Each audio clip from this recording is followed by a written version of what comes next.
Assalamualaikum warahmatullahi wabarakatuh.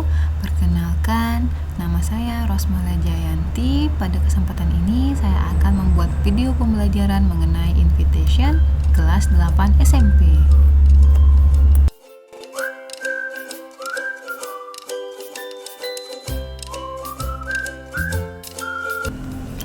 Oke, pertama, apa sih definisi dari invitation? Invitation is a request or attempt to get another person to join you at a specific event. Dengan kata lain, kita biasanya menggunakan invitation untuk mengajak orang untuk melakukan sesuatu atau datang ke suatu event, ya.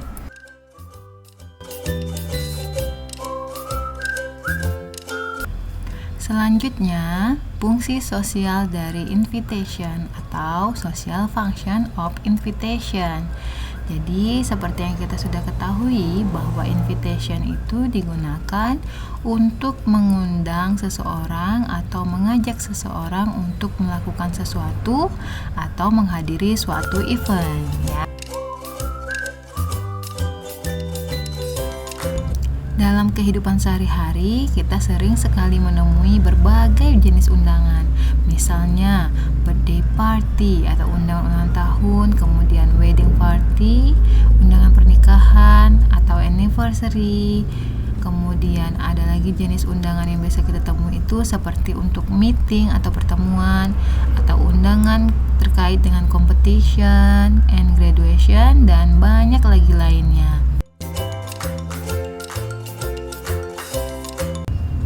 Ada beberapa ungkapan yang bisa kita gunakan untuk membuat suatu undangan.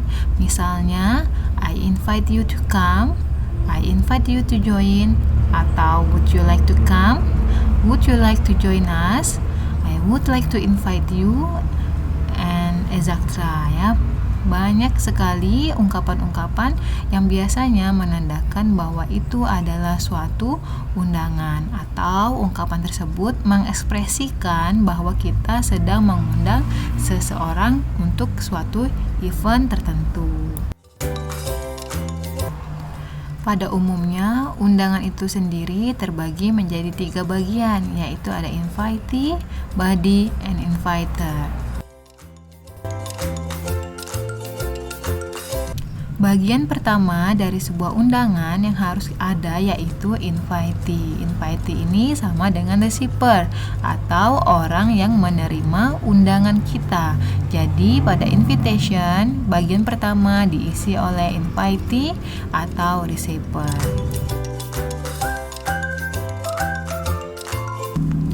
Bagian selanjutnya dari sebuah undangan yaitu body. Body ini sendiri berisi subject, invitation statement, invitation detail, and closer. Pada bagian subjek berisi nama acara yang akan dilaksanakan, tetapi nama acara ini bersifat opsional.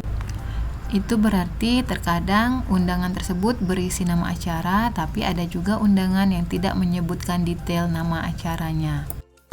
Selanjutnya, invitation statement bisa berisi ucapan undangan. Contoh ucapannya bisa kita sebutkan seperti ini: I would like to invite you, dan berbagai ekspresi lain yang telah disebutkan pada bagian sebelumnya.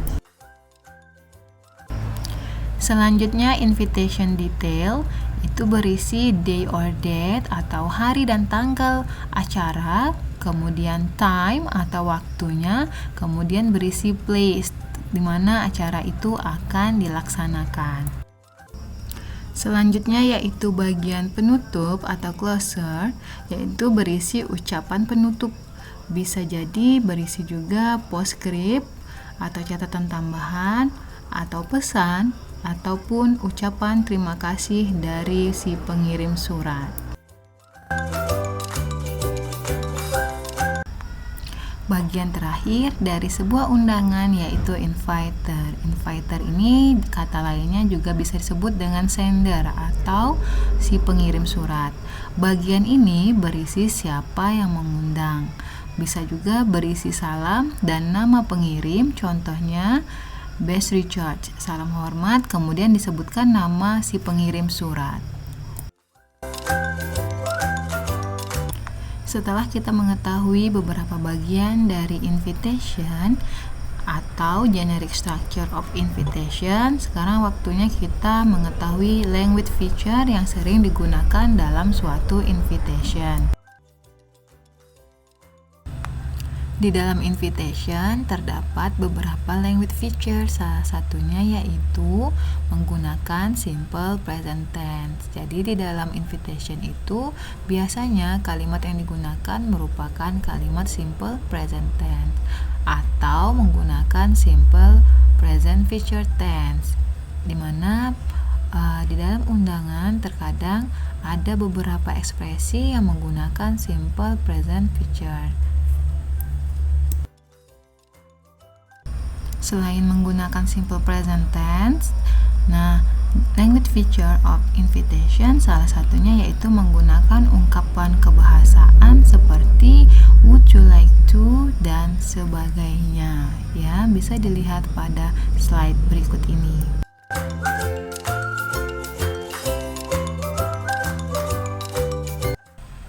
Oke, setelah mendengarkan beberapa paparan materi tadi, ayo kita analisa satu undangan ini. Kita akan melihat generic structure and language feature yang ada di dalam undangan ini. Kita lihat undangan yang pertama yaitu tentang graduation party. Oke, undangan yang pertama graduation party. Dear all my best friend. Dear all my best friend ini kira-kira termasuk ke dalam bagian yang mana ya di dalam sebuah undangan? Apakah invitee, buddy, atau inviter? Ya, benar sekali. Ucapan yang pertama ini, dear all my best friend, itu merupakan invitee atau orang yang diundang dalam acara tersebut. Selanjutnya kita perhatikan kalimat setelah kalimat invitee-nya. Terdapat kalimat I would be glad if you are able to attend and laugh with us in a graduation party, dan seterusnya. Kira-kira bagian yang ini merupakan bagian apa ya di dalam generic structure of invitation? Ada yang bisa menganalisanya? Oke, benar. Ini sudah termasuk ke bagian body. Oke, termasuk ke dalam body of invitation. Ini berisikan apa? Berisikan tentang invitation statement, yaitu ucapan undangan karena menggunakan kata I would be glad, ya. Oke, kita perhatikan yang selanjutnya. Selanjutnya kita lihat kalimat company with us on Saturday, April, sampai ke kata RSVP-nya, ya. Kira-kira bagian yang itu termasuk ke dalam apa ya? Kalau kita menyimak materi yang sebelumnya, bagian yang ada day or date, kemudian ada time-nya, kemudian ada place-nya, itu termasuk ke dalam body of invitation. Untuk lebih jelasnya, itu termasuk ke dalam kategori invitation detail, ya. Informasi ini sangat penting di dalam undangan karena untuk memudahkan orang yang kita undang mengetahui di mana dan kapan acara itu akan berlangsung. Jika kita perhatikan kembali undangan ini, ada sesuatu kalimat yang menarik, yaitu RSVP terus kemudian diikuti oleh nomor kontak. Ada yang tahu apa yang dimaksud dengan RSVP di sini? Ya, sebenarnya RSVP itu merupakan singkatan kata dari bahasa Prancis yang memiliki arti tolong dibalas atau harap dijawab. Kemudian dalam penggunaannya RSVP ini dimaksudkan untuk memberitahukan bahwa si pengirim surat itu meminta kita memberikan informasi terlebih dahulu atau merespon terlebih dahulu apakah kita akan datang ke acara tersebut atau tidak melalui kontak yang telah diberikan di dalam undangan tadi. Jadi ketika sebuah undangan memiliki keterangan RSVP, berarti kita wajib untuk memberikan jawaban terlebih dahulu apakah kita bersedia datang atau tidak.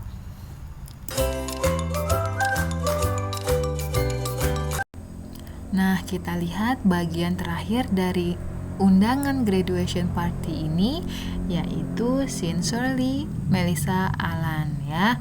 Nah, pasti sudah tahu dong ini termasuk ke dalam bagian yang mana? Ya, benar sekali. Ini termasuk ke dalam bagian inviter atau bagian yang berisi siapa yang mengundang, karena di sini terdapat salam dan nama pengirim surat. Jadi yang mengirimkan surat ini yaitu Melissa Alan ya. Sampai sini teman-teman udah pada paham ya? Oke, baiklah. Selanjutnya kita akan melihat contoh soal terkait dengan invitation. Oke, di sini sudah ada sebuah invitation. Silahkan teman-teman baca dulu apa isi dari invitation tersebut, ya. Nah, kita lihat di sini siapa pengirimnya.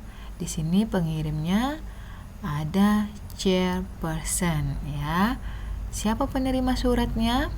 Kita lihat di sini ada kalimat Dear Rita, berarti yang mengirim suratnya adalah Rita. Nah, jadi kita lihat tinggal melihat apa sih isi suratnya, di mana akan dilaksanakan, dan kapan ya.